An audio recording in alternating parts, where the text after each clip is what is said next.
Hello and welcome to Plan B, a podcast about all the latest news and updates related to citizenship by investment by CS Global Partners, a London headquartered legal government advisory and marketing firm.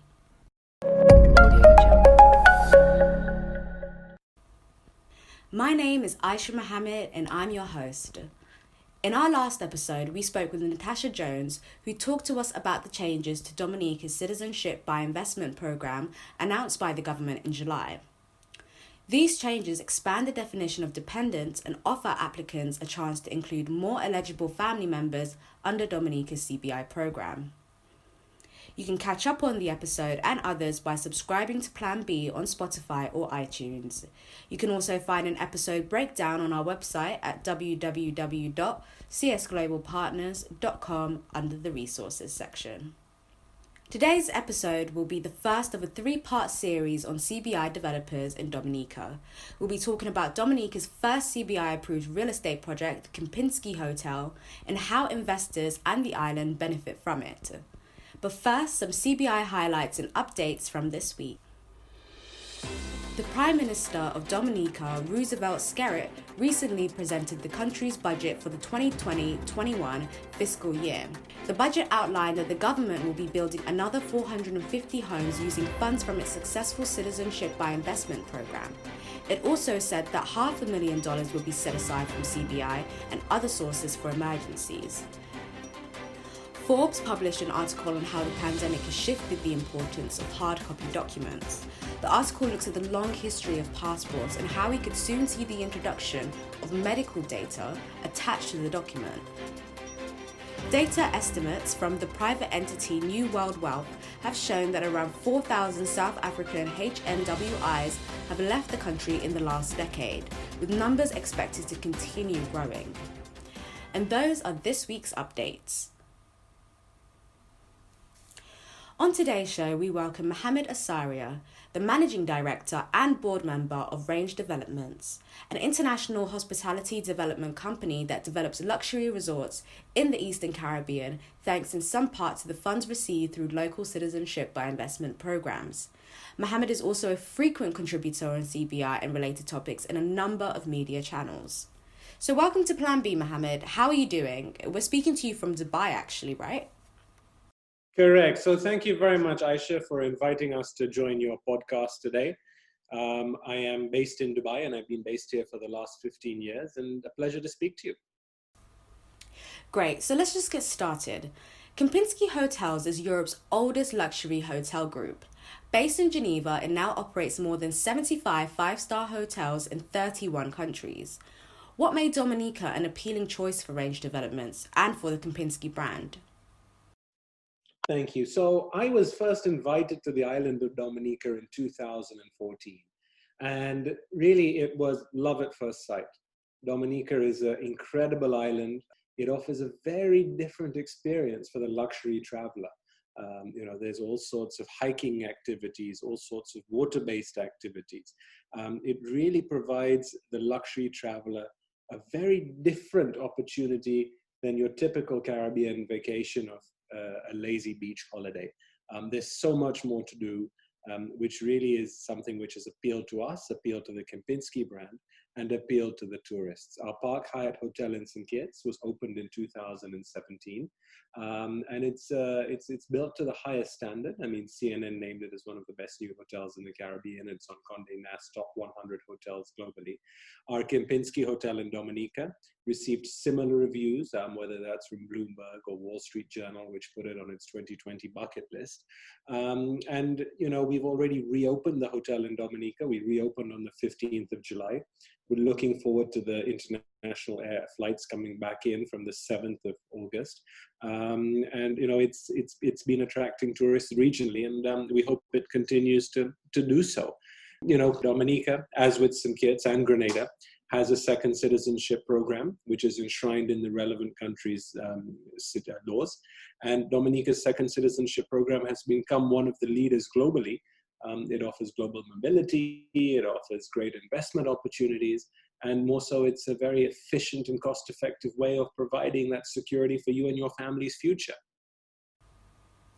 How has the Cabrits Resort and Spa Kempinski impacted the tourism industry in Dominica, and what changes has it brought? So if you look, Kempinski has really put Dominica's tourism industry on the map. Having one of the world's leading luxury brands, as you described, with 75 five-star hotels over 31 countries. And in fact, Kempinski is Europe's oldest luxury hotel group. So we were very proud to partner with them. And the fact that their first hotel in the Caribbean is in the lovely island of Dominica has meant a lot for the island of Dominica. It's really put it on the map in the eyes of the luxury tourist. And, that's something which I think will bode well for Dominica's tourism industry going forward. In terms of other benefits, obviously there's been employment, direct and indirect. The level of hospitality training that we've engaged has been significant. And that's not something which you do on opening day. That's something you do for 12 months prior to opening day. So there's been a lot of engagement with the local community on training, as well as a lot of engagement with local businessmen, local entrepreneurs, and a number of them supply produce to the hotel and other services. The vision and the philosophy is definitely to buy locally first, and then only we look overseas. So you've seen benefits across the island, not just in the town of Portsmouth, where Dominica is based. We have tour operators from whether it's Salisbury or Roseau, vendors from the south of the country. So the impact has really been felt across the island, which is so pleasing to see. The Cabrits Resort and Spa Kempinski in Dominica was the first CBI-approved real estate project on the island. So what does this mean for it and its investors? So we were privileged to be invited to develop by the government of Dominica in, I think it was 2015. We entered into our development agreement with the government in the same year. We started construction in 16 and we opened the hotel in 2019. So I'm very proud of my construction and design divisions that they were able to achieve that milestone, notwithstanding two pretty serious natural disasters with Hurricane Irma and Hurricane Maria in the intervening period. We were able to open on the 3rd of November, which coincides with Dominica's Independence Day in the year 2019. So we were the first approved project and the first to open, which I think has been great. A lot of individuals have trusted Range Developments, have trusted Dominica's Citizenship program, and obviously the Kempinski brand added to that kudos. But we have a reputation of delivery, whether that's in St. Kitts, Dominica, and now in Grenada. So I hope that says a little bit about us and Dominica. Can you give us a quick rundown of the investment process for listeners wanting a better idea on how to be involved with the project? In terms of an investor who wants to be involved in the project, once they've made the decision to proceed, they're investing in a real estate investment trust structure which owns the relevant hotel. So whether they choose our project in St. Kitts, Dominica, or Grenada, there's a separate development trust structure in each case. They're acquiring one unit in that real estate investment trust structure. They pay the deposit, which is 10% of the investment amount. The investment amount is $220,000. Subsequently, they fill in all the forms, submit their citizenship application form bundle to the citizenship by investment unit in the relevant country. They pay the due diligence fees required at the outset. And then a period of 3 to 4 months later, the citizenship by investment unit makes an adjudication on that individual's background and hopefully decides to award them with citizenship. At that stage, the investor is required to pay the balance and 90%, as well as the government fees, which is stipulated in the laws to be paid upon approval. The relevant investor needs to keep that asset for the next 5 years in accordance with the law of the relevant island, and thereafter he may sell that unit to another investor who also wishes to apply for citizenship, whilst the original investor maintains his citizenship in perpetuity. So there is a clear path to exit on the investment. During the life of the investment, the investor obtains a cash flow, a yield based on the hotel's performance. So it's not only a financial yield, but in addition, the investor is entitled to spend a period of time at the resort, which permits him with some very nice benefits. What steps could be taken to ensure that real estate developments are built to the spec and timeframe that is expected of them? Aisha, that's a really relevant question, and I think very pertinent to investors in the citizenship by investment sector. As Range, when we embark on a project, we first of all make sure it's executable. So we do all our design, we do all our feasibility, and we ensure that the end product has the ability to materialize before we even go out and start marketing it to investors who are looking for a second citizenship option. In fact, it was about a month ago I wrote a piece on this, which was published in one of the industry periodicals, which was entitled 8 Ironclad Rules for Investors Who Don't Wish to Lose Money on Caribbean Citizenship Projects. And really, a lot of them just come down to common sense. Make sure that the developer has enough equity in the game. Make sure the developer owns the land. Make sure the developer knows how to build. A beach is far from a benign development or building environment. The Caribbean islands are wonderful and enchanting places, but you have to recognize that not very much is made locally. And in terms of the local construction workforce, experience in building 5-star hotels is indeed limited. So, if you look at the Kempinski or the Six Senses, which we're currently developing, there's 500,000, 500,000 individual items which need to be procured from that hotel, from 2,000 suppliers. That is a logistical nightmare. And I have a fantastic team which manage that all the way through, but it needs experience. And it's not all about just having a well-known brand or putting up a structure. Anyone can put up a structure, concrete structure. That's only 20 or 25%, maximum 30% of a project. Always look inside that box and ask the common sense questions. If someone's telling you this hotel is opening next year, can you see the mechanical installations? Can you see the electrical work? Can you see the plumbing? It's not just all about seeing nice glossy pictures. Which is unfortunately a lot of the way the marketing is done. Ask developers, are you recruiting staff? What is your training policy?